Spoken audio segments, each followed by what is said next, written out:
Yo, what's going on, guys? It's your boy here, and we back for some more Fire Emblem Heroes. I was just getting ready to go to bed, and then right before I just hopped on Twitter, see if anything new was going on, and we actually have quite a couple of things to talk about. So, just a quick little update video here. First and foremost, I guess we should talk about this. So we have the silhouettes for the New Year's heroes. This one on the right looks like Yarn to me. He's got the hair is a pretty big giveaway. It looks like Yarn. And that makes sense. We've had beast units for New Year's like, 3 years straight already? So it seems pretty plausible this is going to be Yarn. And then over here, this one actually looks a little bit like Elm, if I'm not mistaken. We can't really see his ear. That would have been the biggest giveaway if we could see his ear. But the hair kind of looks like Elm, and also they always do OCs for the New Year banners based on which book we just had. So book 6 is likely, and Elm would make sense, even though we don't know what the hell happened to him in the story, and we don't even know like where the regular Elm is. We've never gotten that unit released. So it would be kind of funky to get him as a seasonal hero out of nowhere. But it wouldn't be the first time they've done it, right? We've had Fafnir appear as a New Year's hero, even though we never got the base Fafnir yet. So, Elm and Yarn. Okay, so Double Beast kind of checks out for New Year's. I believe this banner trailer is going to drop tomorrow. That's usually how it goes. They drop the silhouettes, and then the next night after that is when we get the trailers. So, look forward to that tomorrow, guys. We'll take a look and see what's going on. Okay, so now we have this. This is A Hero Rises for Fire Emblem Engage. This was a little voting gauntlet that they did to celebrate the upcoming release of Engage, which is going to be next month. So how this worked, we were able to vote for one character from each of the different titles. So like Marth from FE1 and 3. We got Celica, of course, from Gaiden. We got Sigurd from Genealogy. We got Leif from Thracia. And then Roy, of course, from Sword of Seals. We got Lyn from Blazing Blade. Over here we have Erica from Sacred Stones. Ike from Path of Radiance. Micaiah from Radiant Dawn. Lucina 1 from Awakening. Then we had female Corrin from Fates. And then male Byleth from Three Houses. So these are the winners of this little voting gauntlet they did. And to my understanding, we're all going to get one copy of one of these winners. Like whoever, I'm not sure if we get to pick actually, but we're supposed to be able to get one of these heroes for free on the house whenever this banner comes around. I don't know if they're going to fake us out like that one time. Remember that one time we had something like this, and I believe there were 4 winners. I think it was Duma, Halloween Myrrh, Legendary Lyn, and then Legendary Azura. So like 4 units won the voting thing, and then our reward for getting them was to summon on this random golden orb that showed up. We weren't even able to pick which color we wanted, and then one of the 4 heroes just randomly appeared for us on that golden orb. A very big mistake. I don't know why they ever did that, but I'm not sure if they're going to do that for this, or are we actually going to be able to pick which hero we want, like when you spark on a legendary banner and all 12 of the heroes show up on the screen and you just pick which one you want. I don't know if it's going to be like that, or maybe it'll be like that seasonal thing that they do for every anniversary where they just group together all the same color seasonal heroes on each color orb and you just hit one and try to get lucky.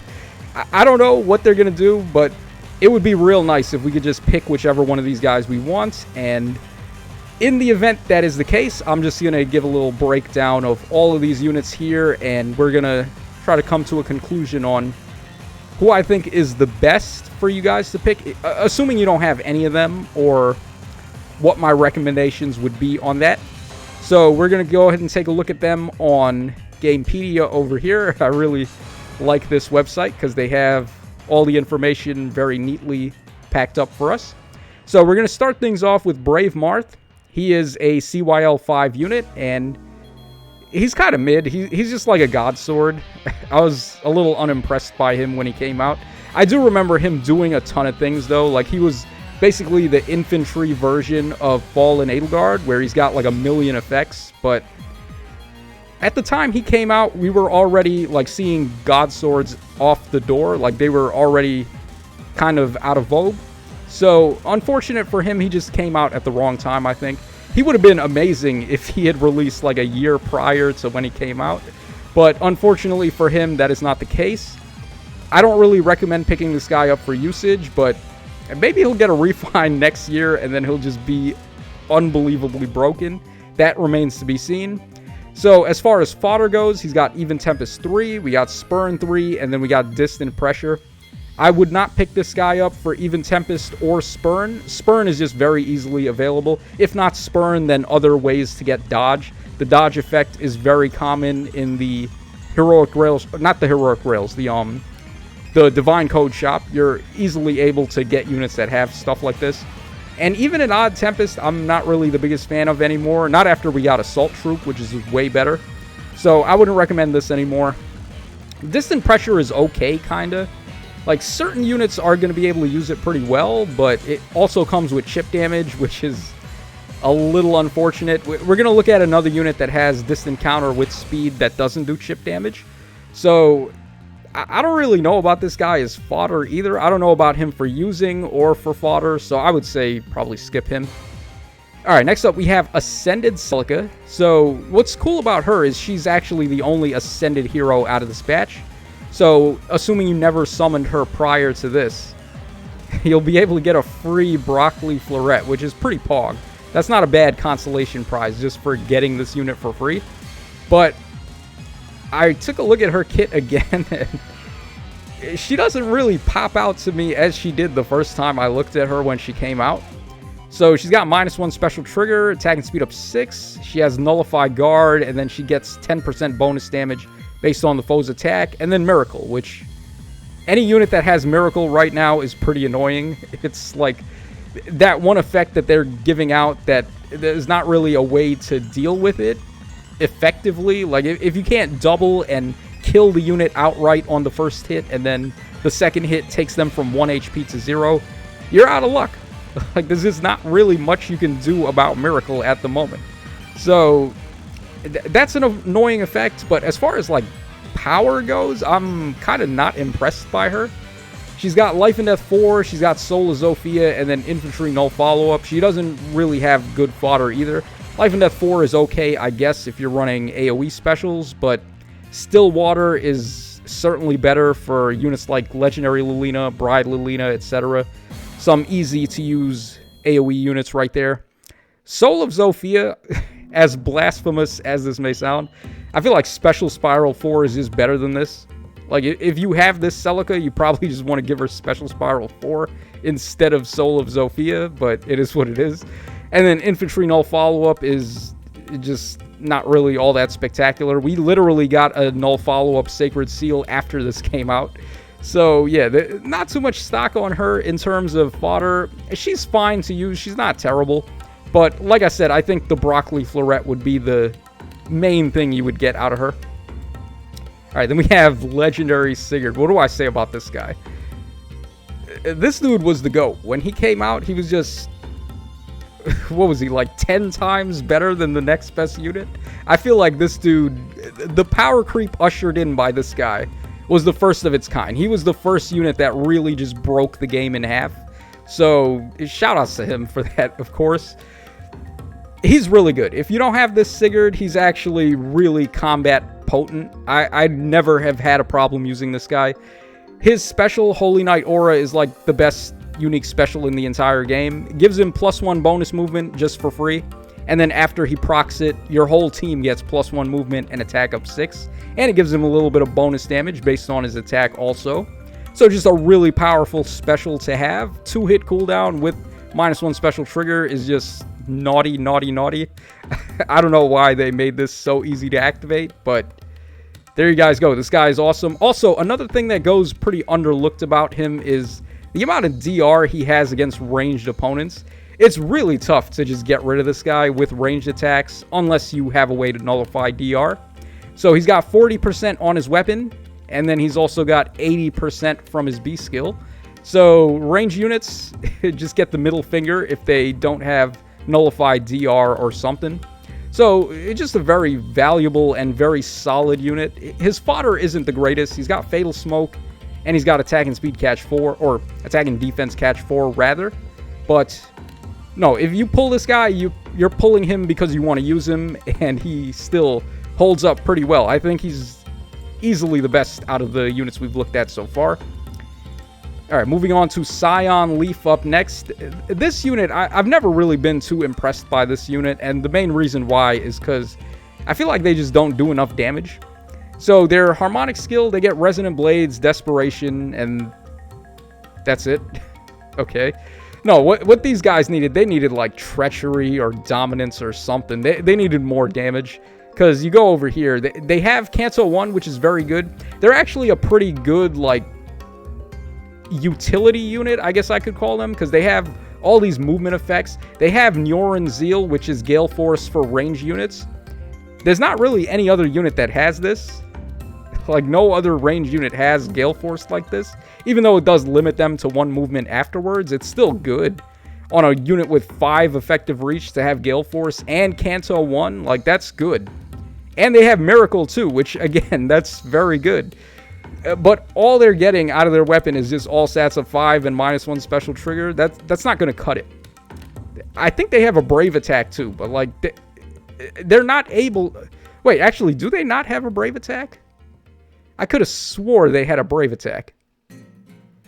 I guess they don't. I guess it's coming from like the Desperation effect. I don't know. Regardless, like this unit just doesn't hit hard enough. They are pretty useful in terms of utility, but that's about it. So I wouldn't recommend taking them. Okay, next up we have Groom Roy. This guy is actually amazing. I love this unit. This might be my favorite unit out of this entire batch of units you can take. So if you don't have this unit, I would recommend taking them for sure. Like 100%. So their Harmonic skill gives Defense and Res up 6 and Treachery and Resonant Shields. So Treachery is amazing. It's very strong. It's basically reverse dominance. So instead of powering you up based on enemy debuffs, it powers you up based on your ally buffs, which they're already giving Defense and Res up 6 and also Attack and Speed up 6 from their C skill. So you're just good to go. Like this unit kicks ass. They're amazing. You combo them with Legendary Lilina or Bride Lilina and shit gets nasty, man. Like Treachery scales with Gifted Magic for some reason. So Gifted Magic powered up by this is just really unfair. It hits so hard. There's not really too many things that are going to be able to stand in your way. So I would totally recommend people take this guy if they don't have him. As far as fodder goes, he's got Flow Force and Sturdy Surge. Flow Force is interesting. You nullify penalties and you get half a null follow-up, but I think actually Flow Guard I might like better. The one from Thor. I think her flow skill is probably the one I would recommend the most, but this one's certainly not bad. Nullifying penalties is pretty good for them because they are relying on blue buffs quite a lot here. They also get Tempo on their C skill, which is pretty dirty. So yeah, this is a very strong unit. They have Canto 2 also, just very good overall. Okay, then we have Flame Lyn up next. So Flame Lyn, very popular unit because of this. She's the only unit that has godlike reflexes. So if you're interested in getting the fodder, I think this is actually a pretty strong fodder unit to pull. If you don't care about using any of these guys, then you probably want to take Lyn. We have godlike reflexes, we got Shield Pulse 3, and then Speed Smoke 4. Absolutely Speed Smoke and godlike reflexes are what you want to take here. She's okay to use, like, she's actually a pretty competent brawler if you're not fighting against ranged enemies, but it's real easy to bully her with range attacks, which is why I'm not really the biggest fan of her herself. But if you have that Captain Seal active, the one that gives distant counter and all stats up 6, you give it to her. She's just a monster with that shit. So there are some key instances where this unit can really shine. But otherwise, like her A skill, if her perf skill had been in the C slot or B slot, I think she would have been miles better. But I guess they couldn't have done that because this is basically just a finish skill with a little bit more gusto to it. So, verdict of Saka, not too shabby. Not too bad. I'll give her a pass because of the fodder. But in terms of usability, only in certain instances. All right, then we have this Summer Erica. So I've never really been a fan of this unit. This unit actually kind of confuses me, the way they built her. It's like they want her to attack an enemy and survive their counter hit and then attack them again. But I'm not really too sure if she's going to survive a counter hit with these level of defenses. 25 defense, 22 res. She's a flying unit, so she's weak to bow attacks. I didn't see where they were going with this build. Kind of similar to the Flame Tana as well. Like, there's just some really goofy aspects to their kit. But as far as fodder goes, we have Steady Impact, and we have Attack and Speed 4. This is probably why this unit even made it onto this vote in the first place. I think people really want this fodder, which is pretty solid. It's good. So if you're in 2 spaces of an ally, you get Attack and Speed 6, and then you get the jump effect to jump to an ally in 2 spaces. And you also get Attack and Speed 3 as a nice little drive bonus if an ally's in 2 spaces. So a very good C skill, and certainly like the only good thing about this unit. I would not recommend her for use, but if you want the fodder, then it's definitely there. Alright, then we got Baby Boo Boo Ike. Okay, my least favorite. I really was disappointed when they made this guy. I wish he was just better. Unfortunately, he's not. All they had to do was just make this duo skill reusable. Like, just let him use it every odd number turn or something. He would have been so much better.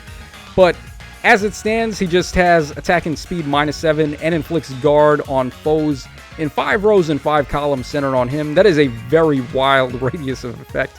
You might as well just say the entire map just gets hit by this. And he also inflicts special cooldown count +2 on them, so pre-charged specials are a no-no against this guy. He's just going to turn them right off. This is why I think this should have been reusable, by the way, because there's nothing stopping them from just charging it up again with like Times Pulse and Duo Crom and all the ways to get -1 special trigger. So like, it would have been nice if he could do this more than once, but it is what it is. Alright, as far as usability goes, this is where this unit falls apart. He's just another God Sword. Like, we just looked at a God Sword, and this guy wasn't it, and this guy ain't it. This guy may even be in a worse spot, though, because he's reliant on having allies. It is in a very generous range. It's 4 spaces of himself, but if you just save him for last, kill all the other enemies, and then leave him alone, there's really not much he's capable of doing at that point. So, a little unfortunate for him. For fodder, he's got Distant Dart, Null Sea Disrupt, and then Joint Drive Attack. Distant Dart is pretty solid. I wouldn't scoff at anyone if they want to pick that up for fodder, but JDA at this point, not really seeing it. And then Null Sea Disrupt, no one really uses this anymore. So, I can't really recommend taking him.